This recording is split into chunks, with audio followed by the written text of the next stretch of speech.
These mics are not good, I guess. Which mic is good?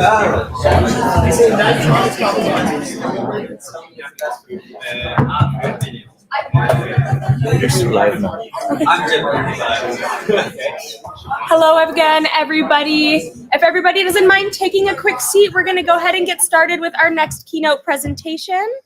I'll give everybody a moment to just settle down.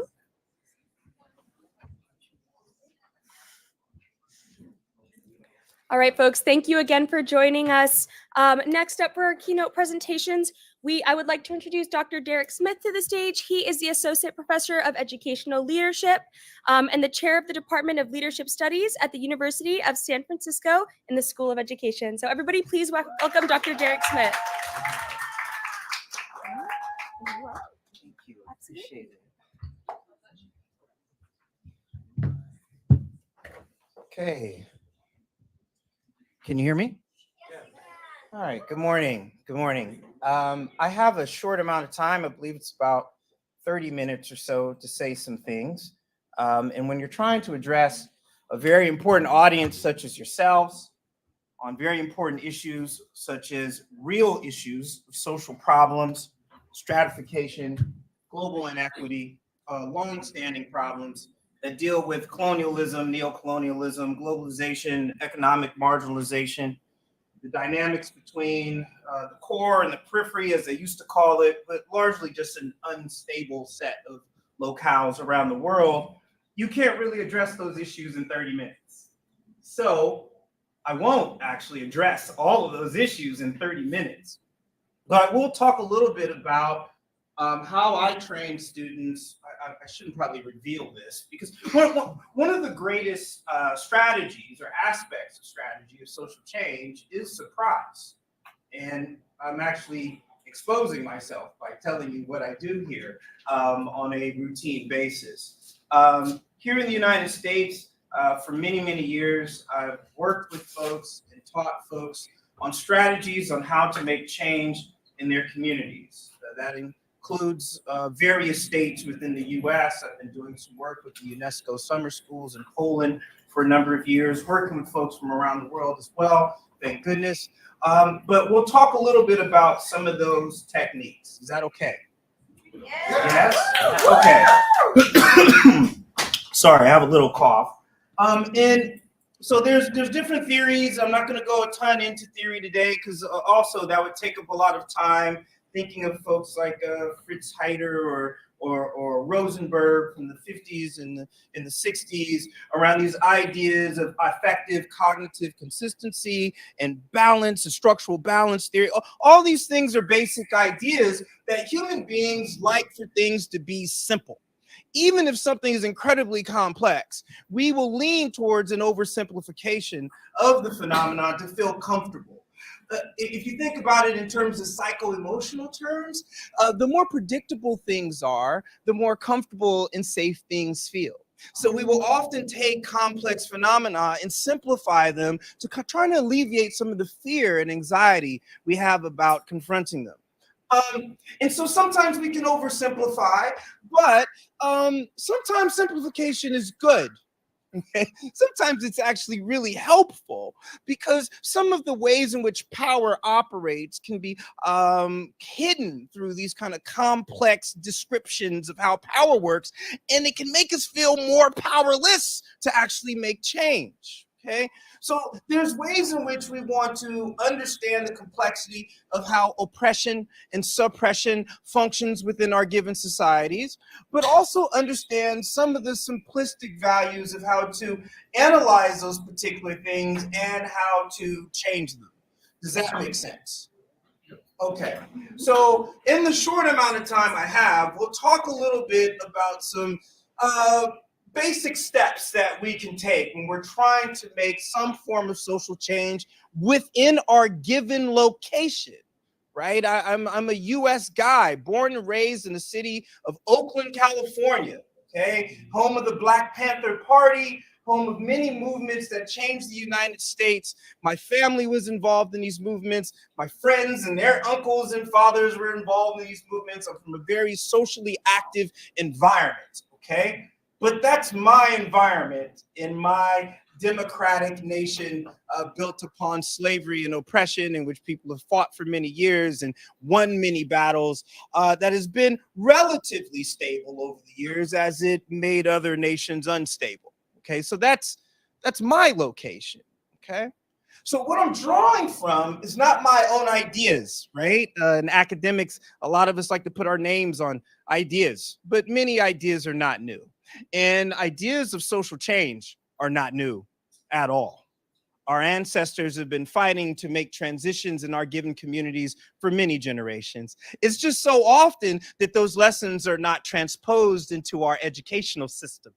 So we end up learning so much about how the colony became the colony or the empire became the empire. But in many locations around the world, the ways in which these elements of power have been destabilized in interest of the people are not regularly studied. Some places they are, some places they're not. Am I making some sense so far?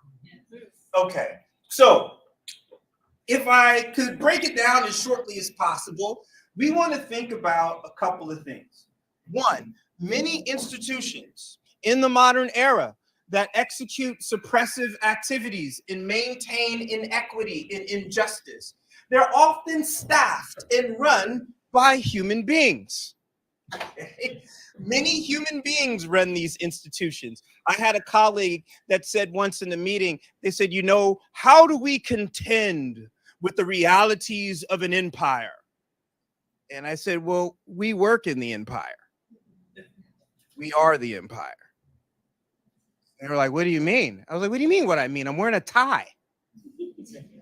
Like we are so many of our socioeconomic systems are structured in such a way that oftentimes our goals of upward mobility are to one day end up in operational spaces of the empire.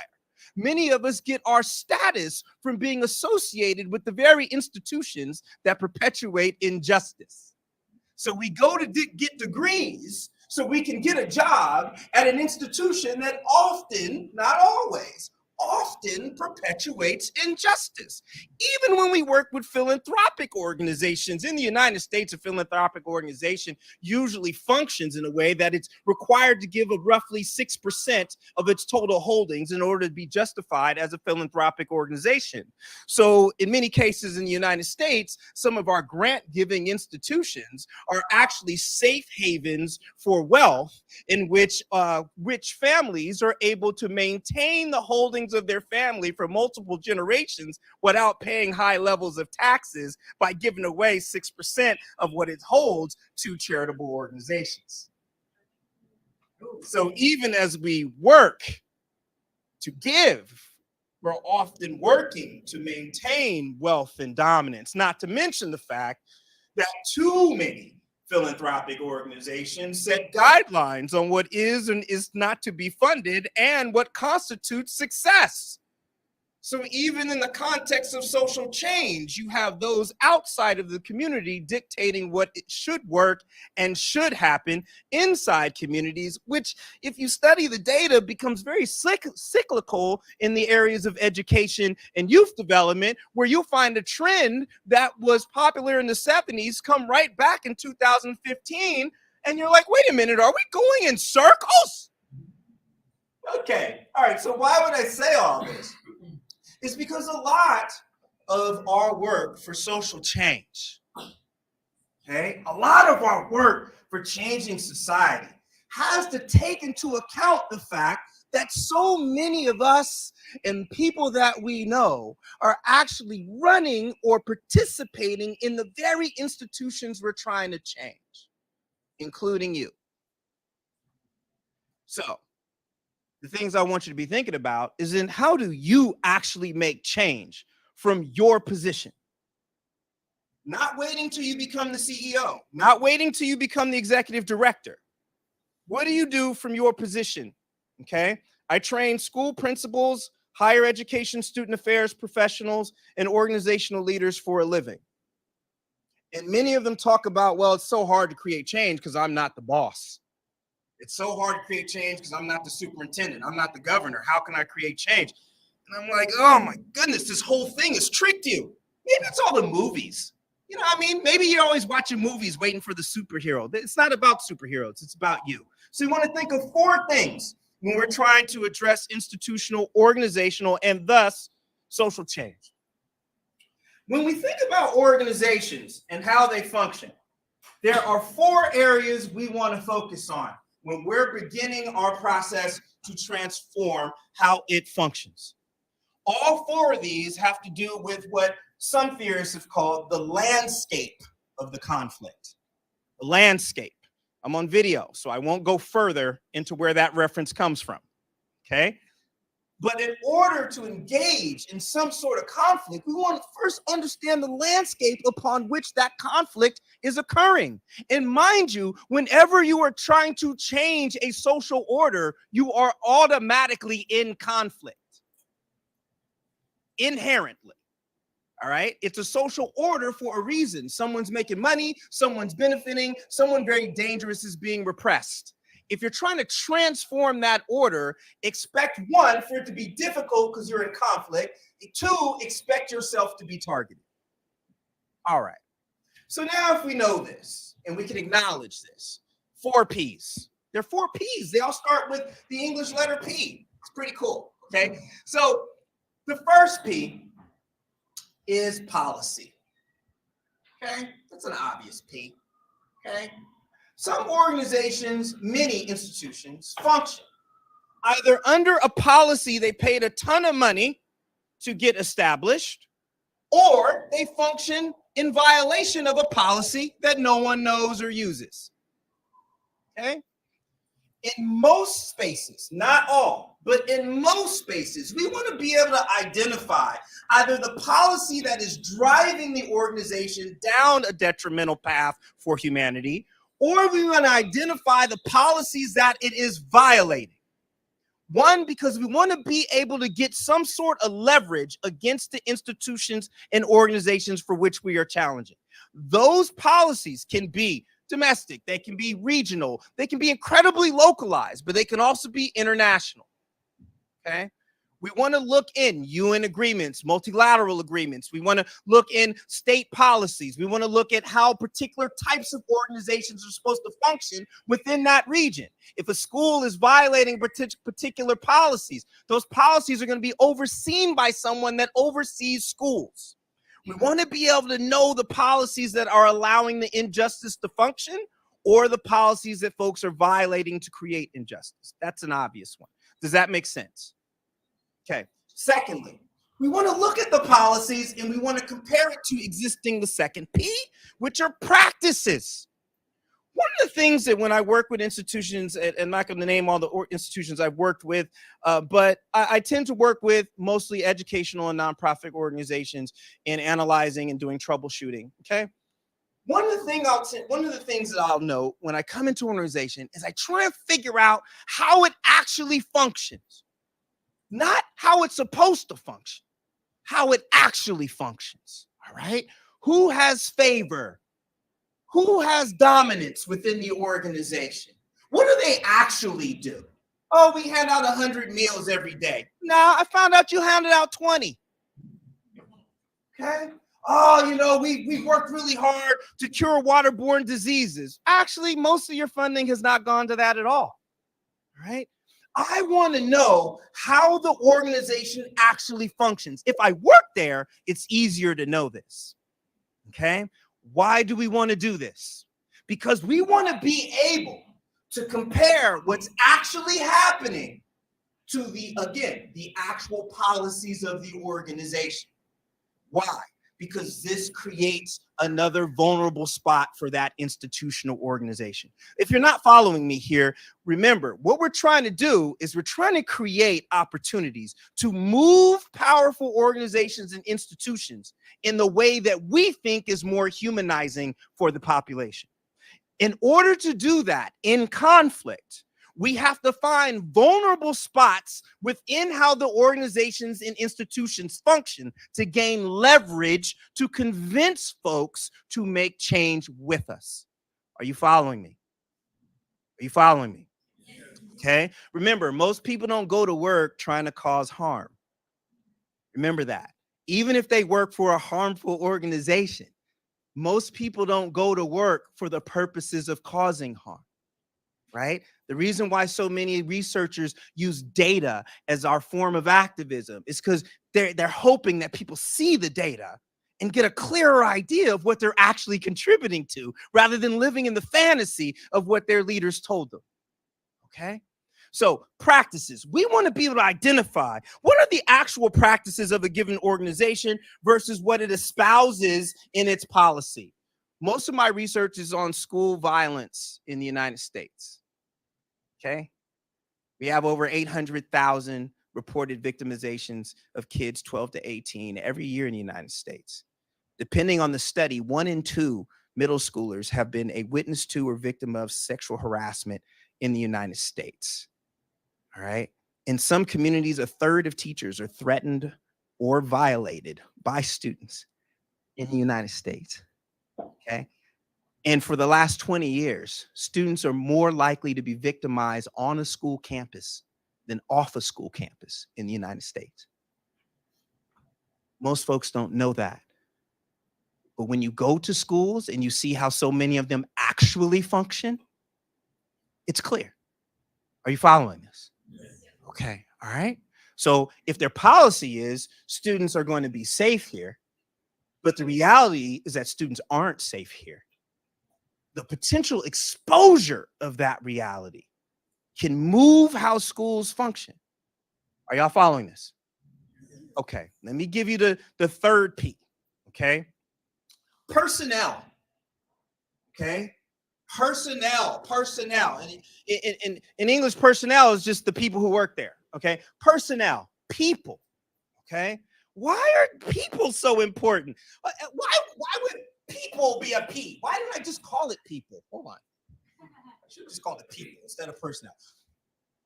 Personnel is important because we want to identify 3 different categories of the personnel within the organization.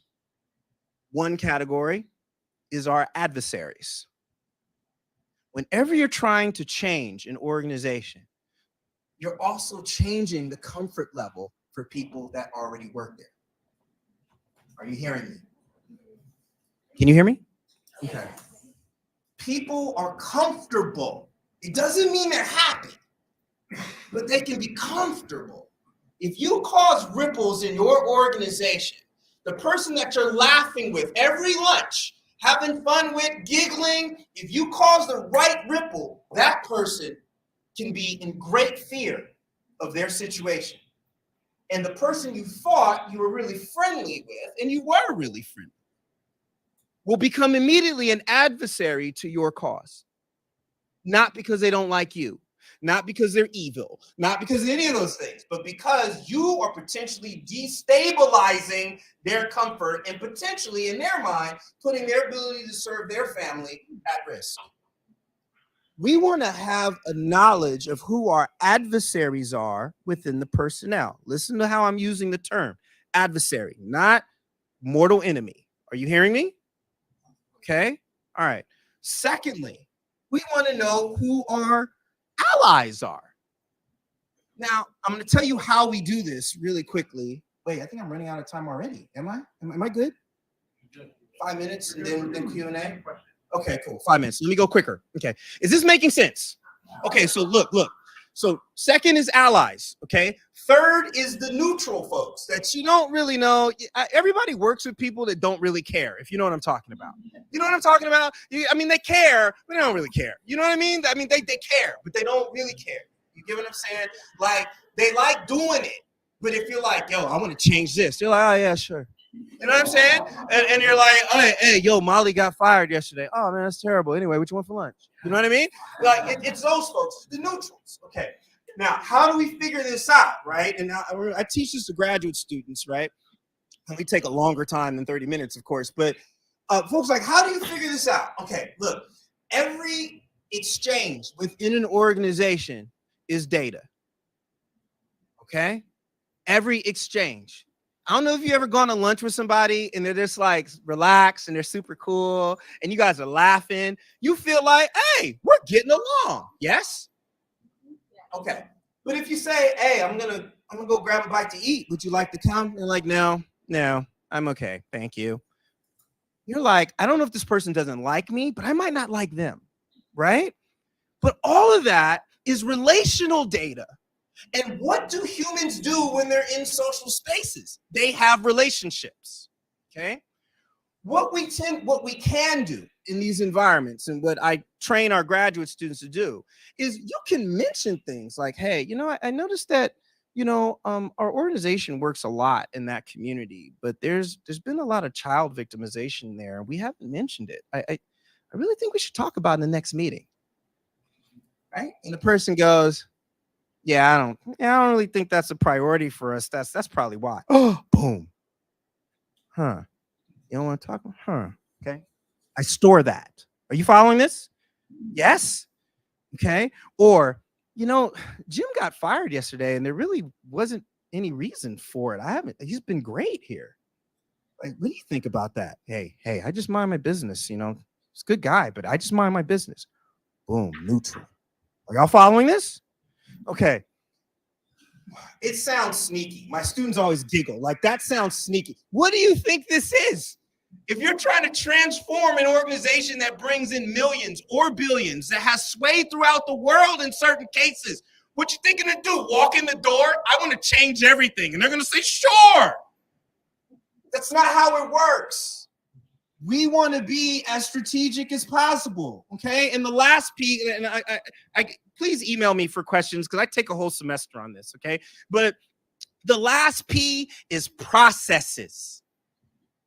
We cannot transform organizations or institutions without knowing what the decision-making processes actually are. There's committees, there's meetings, there's convenings, there's votes, there's petitions for votes, all these things in your organization. And folks are like, you know what? We need to just protest. Maybe you should protest, but maybe you could have just gone to the meeting on Tuesday. Okay. All I saw was the bigwigs going into that meeting. I didn't think I could go to that meeting. You didn't read the policy. And they're capitalizing off the fact that you didn't read the policy, because the policy says that one person from your division is supposed to be in that meeting, and they haven't been in a decade. So yeah, maybe you do have to protest. I'm all for protesting, but there's maybe a lot of spaces that you could have gotten in that you don't know about, okay? If we strategically organize these 4 Ps for a specific agenda for positive humanizing change in our organizations, you'd be amazed at the successes you could have just by understanding the relevant policies, okay? Just by being able to juxtapose the existing practices versus those policies, by understanding where your fellow personnel stand, and by understanding what the actual decision-making processes are. Shifts can be made, but we have to be diligent and strategic and both patient and assertive at the same time. All right, please email me. I mean, come on, it's half an hour. dsmith13 at, I'm just throwing it out, I should prep you. My email is dsmith,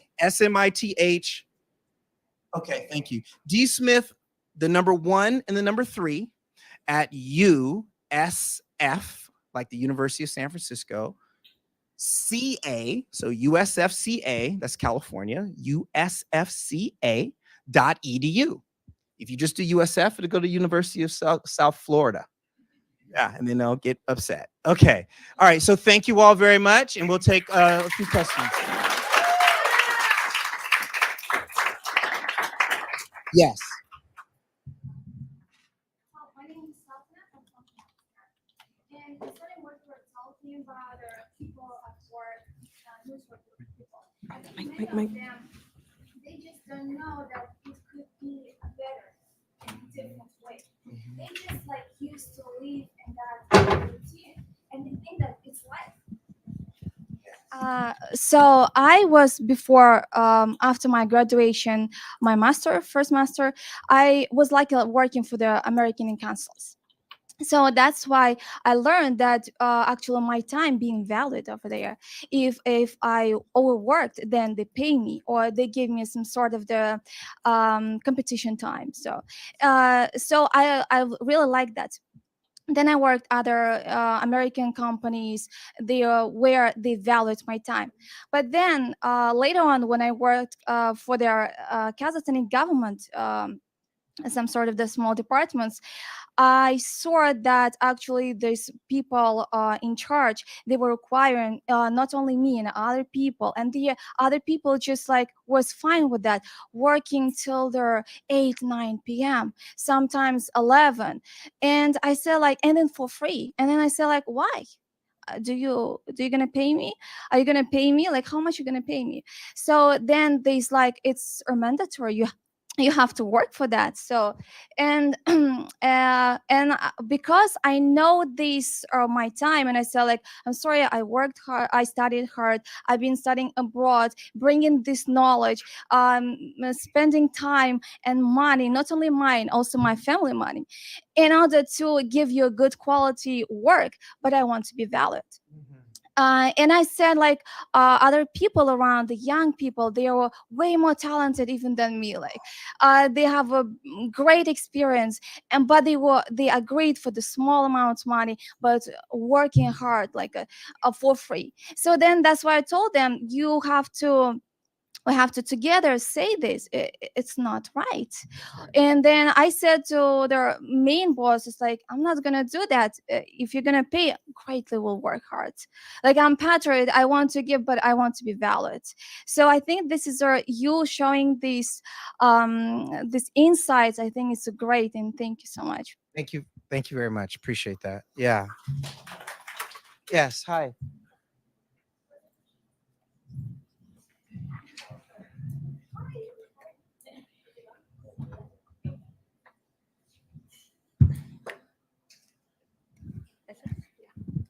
Thank you.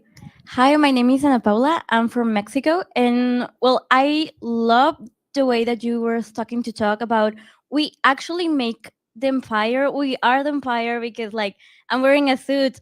And that reminds me of the paradigm of the dictatorship of the proletariat.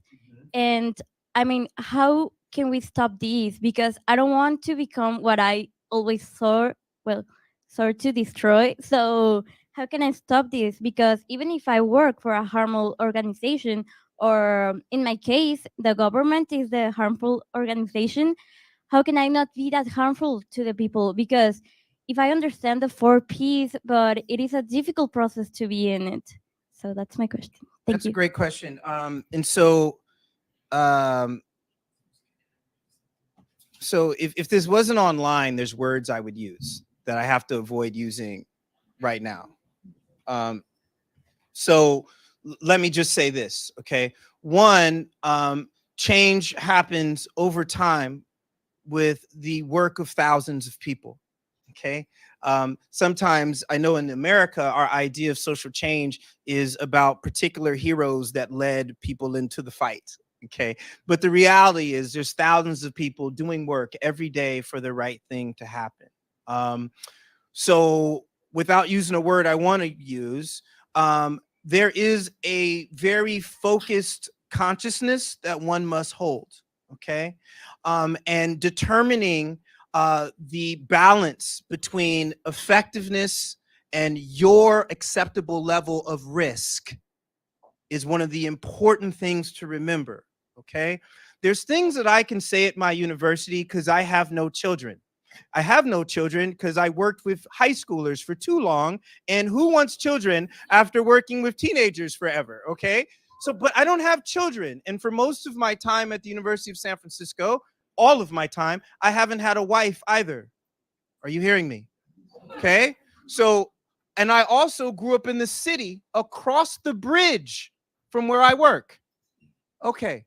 So if I get fired, I can go live with my parents, okay, and get a job with one of my friends that I grew up with. That enables me. I have no children, okay? If I get fired, no children are going to starve. If I get fired, no wife is going to leave me. Yes. Okay. So I can take certain risks that my colleagues cannot, that moved from across the country with their whole family and they need the job. I can walk into a meeting, which I have, and said, hey, you need to leave me alone. You're not a real bully. If you got something to say to me, say it to my face. Like, and they're like, Darrick, you're crazy. I'm not crazy. I'm just a lone wolf. I'm a Ronin. I have no family. Okay, right? But that's my level of risk. Yes? Okay. So people have to do the best they can within the context of the impact they desire and the level of risk that is acceptable for them. You understand? Okay. You cannot pull people too far past their line of acceptable risk. Okay? And if you strategize well, you won't need to. Okay? You won't need to. And the last thing I want to say on this question is that in many of our countries, our ancestors have already bled and continue to bleed in many spaces for us to have particular opportunities. Okay? Particular opportunities. We don't want to negate the reality of those successes, right? And at the same time, we don't want to act as if those successes are not emblematic of the level of change that we too can create over time. Okay? So we want to be quick, but not hurry. And we want to be focused, but not closed. Yes? Okay? And in that way, we can create amazing things from our position. And you might feel like it's not enough. Dr. Smith, the change I've been trying to make is not enough. Yeah, that's how you're supposed to feel. That's how you're supposed to feel. My ancestors spent 3.5 centuries enslaved in the United States. Enslaved. Okay? I think about my ancestors in year 126. Do you think they thought it was enough? Entire lifetimes in chains. Bleeding. Forced breeding. Murder. Okay? And now here I stand. Are you following this? Yes. Okay? So yes, it's not going to feel like it's enough, but if you're fighting the good fight, that's what you need to do. Okay? Does that help? Okay, okay, good. That has helped a little bit. One more question, please. Hello. Hi, Giovanna White. I'm from San Diego. Hello. I hear you. I can speak like this. I'm Italian and loud. So. Yeah, I can. Fourth generation San Franciscan. So happy to see someone from the Bay Area is here. Awesome. I'm a human rights advocate. I've been doing activism for about 7 years. From like working with torture survivors, domestic violence survivors, human trafficking. Hello. And I'm currently working for a nonprofit that works with survivors of atrocity crimes and working with international law and legal procedures on how to prevent this from further happening and recognizing this. And, you know, it's long and it's hard. And I would love to know, like, what is your take on burnout and, you know, being like the good trouble that we are in this community and starting and recognizing with like, this is what we want to do.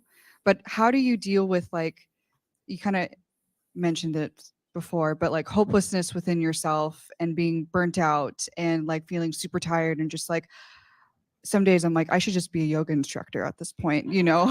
So, but how do you deal with that? And how do you remind yourself and affirm yourself? I think that's a great question. And I'll answer it as honestly as possible. Yes? When you work in a context of suffering and injustice, abuses of power, one cannot expect to do that work without being scarred.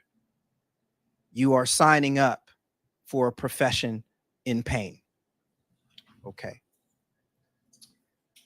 Also, there are certain constructs, right, that I mentioned earlier, in which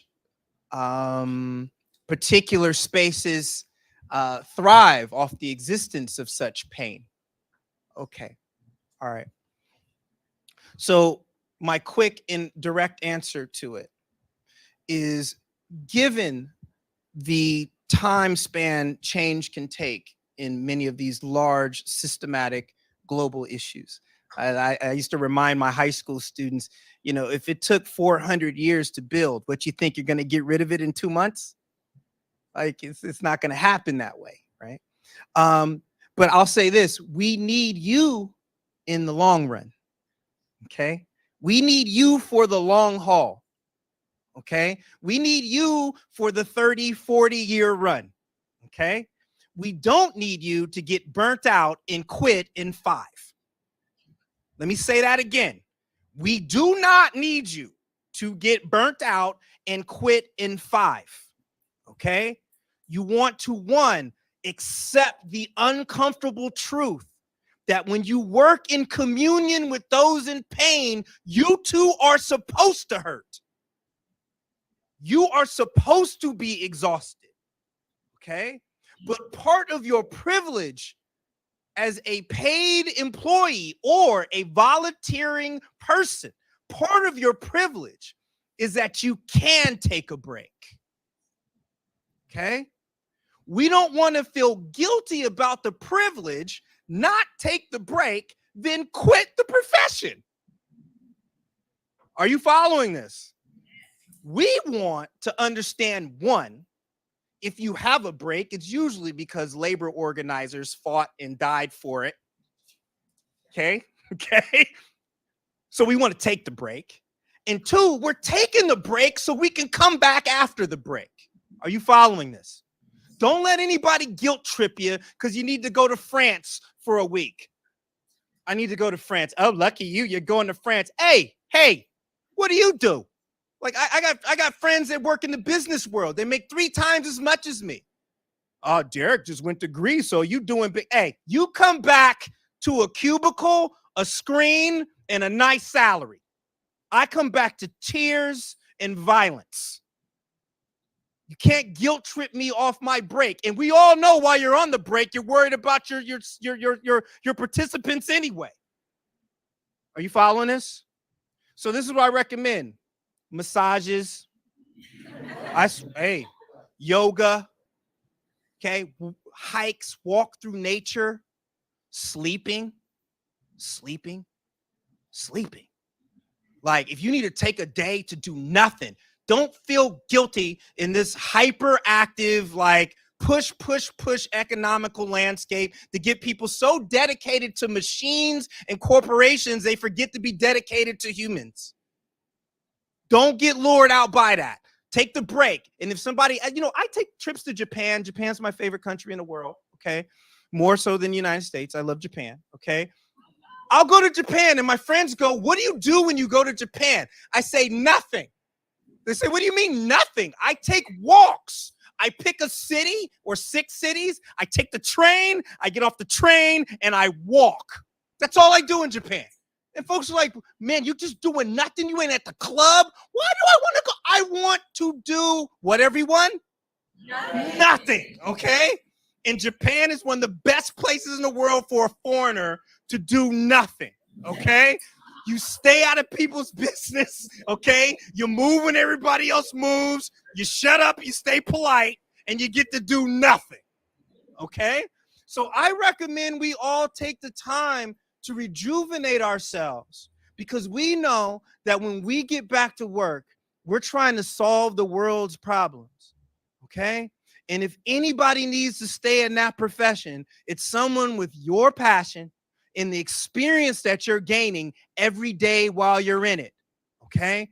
And if you hold tight to that ethic, okay, you'll find yourself staying in the profession and becoming an old veteran.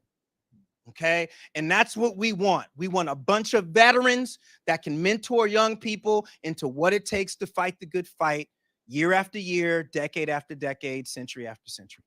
Okay. All right. Thank you all very much.